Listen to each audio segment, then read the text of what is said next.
Paulo termina o ministério dele? Começa rico, porque Paulo era de família rica. Sim. E termina pobre, abandonado, tuberculoso, sozinho. Meu Jesus. Aí, na prisão, capítulo 4 de 2 Timóteo, ele dá uma retrospectiva e diz assim: na minha primeira defesa, ninguém apareceu.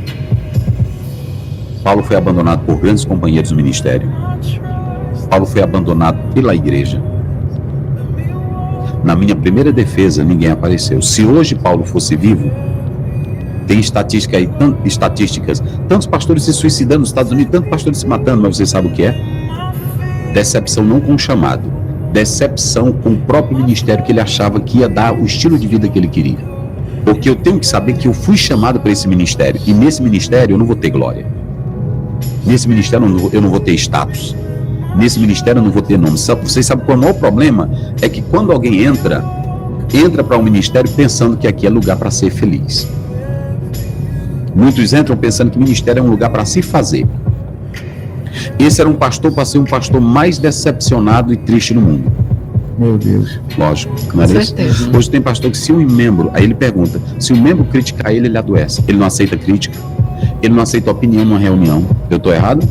Ah, não. Ele não aceita contrariedade na mensagem dele. Vou finalizar dizendo uma coisa, que tem muita gente me ouvindo, de muitos pastores. Eu entrei no ministério sabendo que eu vou ser criticado. Eu entrei no ministério sabendo que tem crente que não me ama. Eu entrei no ministério, entendi que eu chego na igreja, o irmão diz assim: pastor, irmã, agora ele está falando mal do senhor.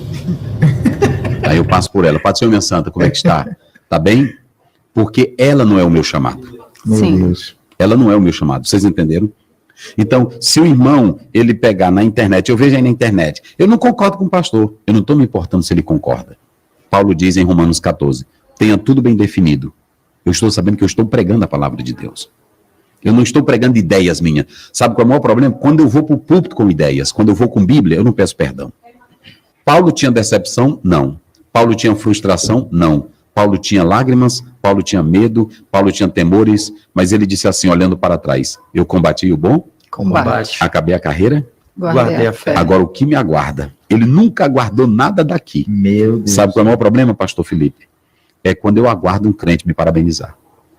É quando eu aguardo um crente me reconhecer. Os elogios. É quando eu aguardo um crente me elogiar. Reconhecimento. Aí o que acontece? Eu entrei para o ministério e veio a pergunta dela. Eu vi o pai sofrer. Eu vi minha mãe várias vezes chorar por causa de crente.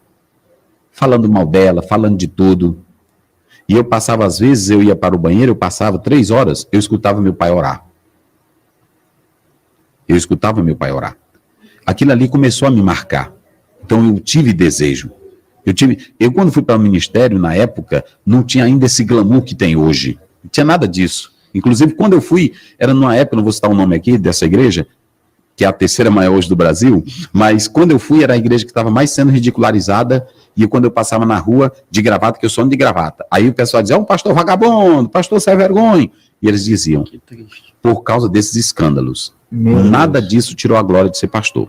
E para finalizar, eu vou dizer o seguinte: quem sabe e coloca a sua vocação no chamado, pode ter o que tiver, mas você nunca vai se decepcionar. Amém. Porque você sabe quem te chamou. Sabe da sua vocação. Pronto, é só isso. Eu sei em quem tem um Cristo. Ah, verdade. Agora, quem entra para o ministério, porque é o seguinte, o papai colocou, a mamãe colocou, o porquê quer fazer a vida, ele vai se suicidar. É isso aí.